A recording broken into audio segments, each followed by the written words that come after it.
What do you think the motivation is from the Netanyahu government of going into Syria like this? It's very hard to know what their strategic objective is because, in effect, they are causing the Syrian government to weaken its authority and the capacity of that government to quell the sectarian violence that has broken out in Ceuta. The longer-term prospect is indeed very concerning because with the withdrawal of those government military forces, tribal militias are now occupying the centre of Ceuta, and we don't really know to what extent they will be under the influence or control of Damascus. We could well see an increase in bloodletting directed against the Druze as a result of the weakening of the government's authority in the region. You've seen firsthand, Bob, these tribal groups around Syria. Tell us about the Druze. Is it one cohesive group? No, far from it. And indeed, the element that is prominent at the moment in this discussion is led by a sheikh by the name of al-Hajari, who has traditionally been close to the Israelis. But there are many factions among the Druze, and two of the more significant factions, at least, are in fact sympathetic toward or aligned with the Syrian government in Damascus.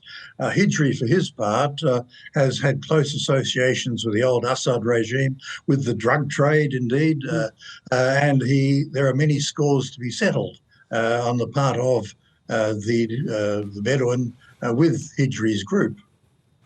Do you think that the new Prime Minister, the new leader there in Syria, is able to keep a lid on this, or has it got out of hand too far already? I think we are at a very critical moment, and his capacity to exercise control will be severely tested. It is very unlikely that the government in Damascus will be able to assert control simply by the use of internal security forces. I think it will probably need the military to intervene in order to quell the current situation. And if it does that, if it does intervene, of course, it is running the risk that the Israelis will continue to strike at those forces, and the situation could easily get out of hand. Such destabilisation, if you like, in Syria, does this, in your opinion, Bob, give access to groups like ISIS making a resurgence? The weaker the government in Damascus appears to be, the greater the risk that elements such as ISIS will seize the opportunity to regain momentum. And even those elements upon which the government relies for support, which were jihadi groups, Islamist groups that have committed atrocities against the Druze and against the Kurds, will see themselves having a greater level of leeway if al-Sharaa and his group are seen to be weak. And if the Israelis are striking the Syrian military without a reaction from al-Sharaa, then weakness is the message that he is conveying. On the diplomacy, Bob, when President Trump was in the Middle East a short time ago, he normalised relations with Syria. He lifted sanctions, didn't he, and met with the new leader. How did that go down in Israel? I'm thinking because those relationships are very delicate.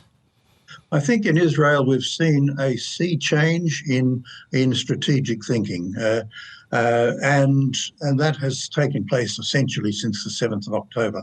Whereas previously Israel was content to have stable, predictable relations with countries like Jordan and Egypt, when it now looks at Syria, it sees an opportunity to keep a potential rival or potential threat weak and divided, and it is prepared to use its force in order to see such a situation continue.